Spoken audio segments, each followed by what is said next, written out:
All right, welcome everybody. We have Wendy Hauser here, who was a part of the National 9/11 Flag Tour restoration, and she is going to be telling us all about her experience with the flag connection and her journey. So welcome, Wendy. Thank you. Thank you. Glad to be here. Thank you. So if you want to just start off telling people a little bit more about yourself so we can get to know you. I grew up in Detroit, Michigan, and I spent 30 years, my job, I spent 30 years in federal law enforcement. I started in Detroit, and after 6 moves, I ended up in Chicago. During the career, I worked with 6 different agencies, and a couple of them ended up becoming reasons why I felt I could really do a good job with the flag tour. I spent 9 years with the Air Force Office of Special Investigations in 3 locations. And I also worked for NASA for the Space Agency, as well as 4 other agencies or departments in the federal government. I retired in 2008. And since then, I've been doing a lot of different volunteer projects. So in 2008, I knew about New York's Thank You Foundation. And I knew they were going every year the weekend before September 11th or around September 11th and helping rebuild a community that had been destroyed or affected by some disaster. And I signed up for the first build project in 2008, which was in Greensburg, Kansas. I also knew about the program and their build project because the founder of the organization, Jeff Parnas, is actually related to me. He's married to a cousin of mine. So I had heard about it through the family and through Jeff and his family. So I was anxious to do some work with their foundation. Mm-hmm. So when you traveled to Greensburg, is that where you first encountered the flag? Yes, it was. In 2008, that's when the flag was brought out of its storage area. And it showed up there. Charlie Vitchers, who was the superintendent at Ground Zero, brought it out there. And from my understanding, as we were heading there, was that the flag was going to be prepared for its ceremonial retirement by the Senior Citizen Center of Greensburg. And while we were there, I was doing some photos for Jeff and the foundation because it's a hobby of mine. And I was out photographing in Greensburg at the site one day, and Jeff came up to me and said, "Oh, you've got to get over to that senior center. If you haven't been there yet, you need to go there and see what they're doing." And I hopped in my car and went over there, and it was spread out on this huge table, and all these people were around it, and they were stitching it back together again, which just really surprised me. So what happened after that? Did you continue to work with New York Says Thank You, and how did you become involved with the official, once it was decided that they were going to restore this flag back to 13 stripes, 50 stars? What was your role and experience and connection with the whole tour? Yeah, so after Greensburg, Kansas, I got hooked on the build projects, and I had told Jeff and Sandy, my cousin, that I was planning on coming out every year that I could be there. And so I went out there in 2009 when we were at the Little Sioux Scout Ranch in Iowa.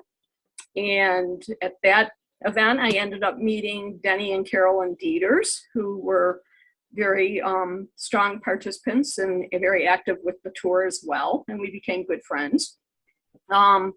And during 2009, Jeff was talking about taking the flag on a tour. And I reached out to Jeff a few months before Mena, Arkansas, and we were talking about the build project. And I happened to ask him what's going on with the tour. And he says, "Well, we're taking it across the country, and I've got some people here who have figured out how we can restore the flag back to its original configuration." And I said, "Wow, that's great." He says, "We know we're going to be in Arkansas, and we know where we're going to be the 1st of September, early September, but we haven't quite figured out how we're going to do this tour. And so I said to him, Jeff, would you like some help? And he says, of course I would. So Jeff, knowing me, knew I could probably help him. So that's how I ended up getting involved with the tour. And from that point, I mean, by then we were already in June. September was around the corner. The tour was starting. His goal was to have this done by September 11th, 2011, which meant we really needed to get moving and trying to get locations to agree to let us have them host our events for a stitching ceremony in their state. And so I did a lot of research initially. I always thought I knew every state in the union, but I went ahead and I went through and read histories about the states. And I picked out key dates and events that I thought were significant. And I developed a table, basically, that I could look at and say, okay, this is a historic event. This is unfortunately a disaster. You know, we even added in a sporting event. We added in some areas of photo ops. And that way I could sort of identify if there was a date that was significant that we would like to be at a state, then we knew we had to target that date. And if it was coming up on the horizon very soon, I needed to be more aggressive to do those up front. So it was a really good tool to have so we could start formulating where we were going to go and what kind of places we wanted to see. So it sounds like you traveled to a lot of different places. I'm assuming I met a lot of different people, saw a lot of different things. What are a couple of the places or memories that stand out to you most from the different places that you traveled to? Interesting enough, the first one I really thought of was Mount Rushmore. And I thought about that not in 2010, but I actually thought about it in 2009. Because when I was in Iowa at the Build Project, instead of coming right back to Chicago, I went out to South Dakota and I visited Mount Rushmore.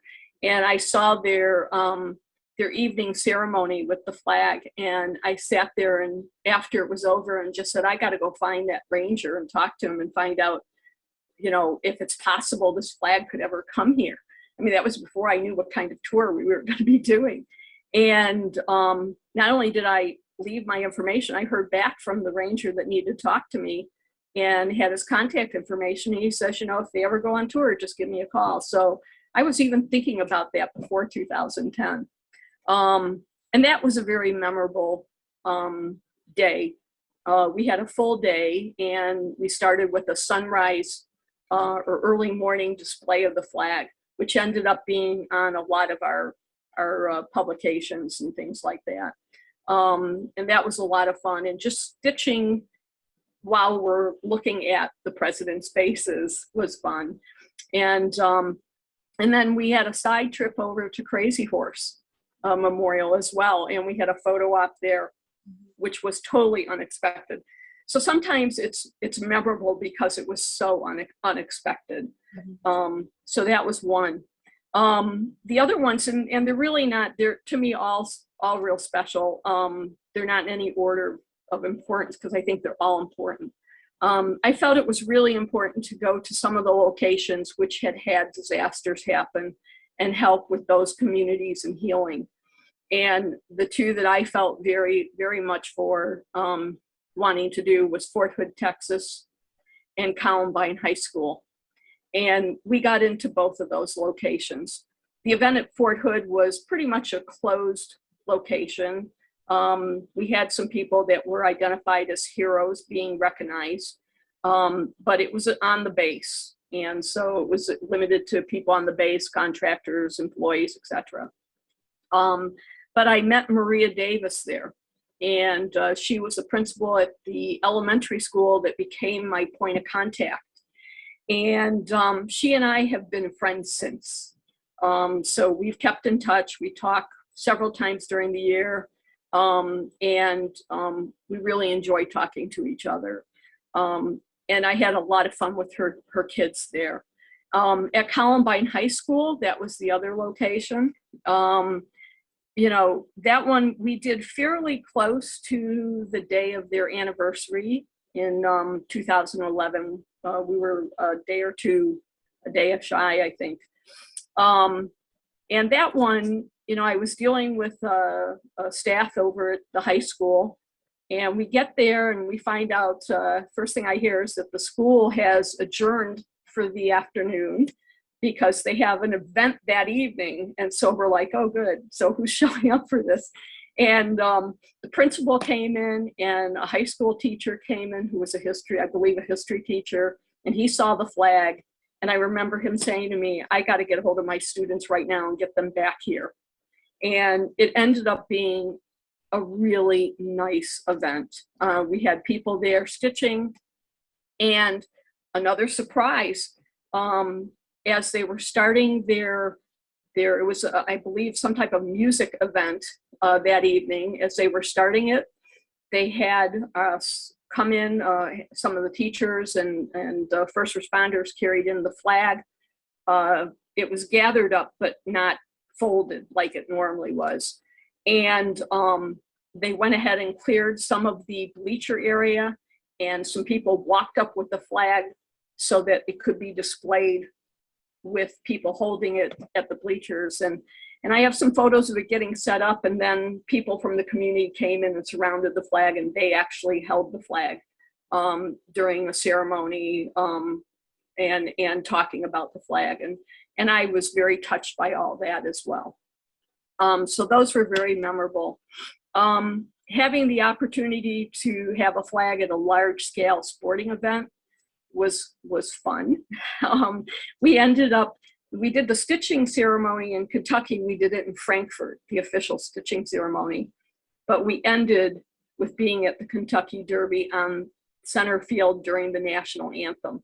Wow. And I remember as we were walking from the outside area where the reporters, where we were based, and walking underneath to get to the middle of the field. We were getting ready to go underneath and in this tunnel area, and I heard a young boy say to his father, "Dad, that's the National 9/11 flag." And, you know, it was really nice to hear a young person realize. By then we had been around for a little bit and it was getting some notoriety. And this little boy saw it and told his dad, "That's the flag." And I just went, wow, is that great? So those were the ones that I thought about. There's a host of others, things that I was personally, oh, did I mention Kennedy Space Center? No. Oh, forgot about that. Kennedy Space. So we ended up at Kennedy Space Center. We were there in February of 2011. It was about 6 days before one of the shuttles was lifting off for the last time. And the event was very nice. We had a lot of people there, and you know, a great turnout. And afterwards, the flag, we went out into their courtyard area and we had raised the flag with the rockets there. And then the folks at Kennedy brought around a bus for all of us with the tour to get into. So at Kennedy Space Center, we have, there are a lot of police officers and firefighters from New York, as well as other areas, but New York City, that have retired and settled in Florida.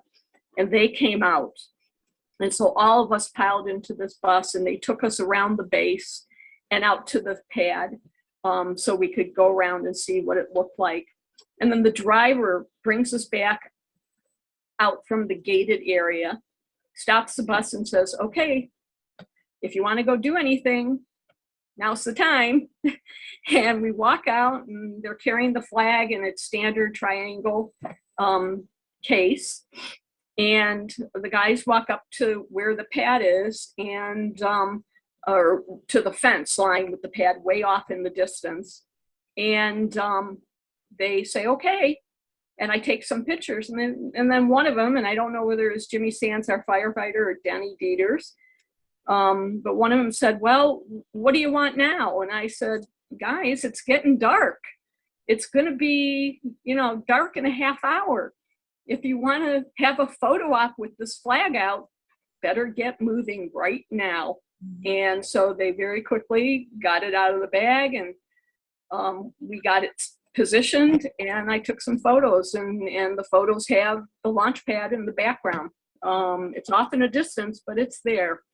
And I thought, this is like really cool.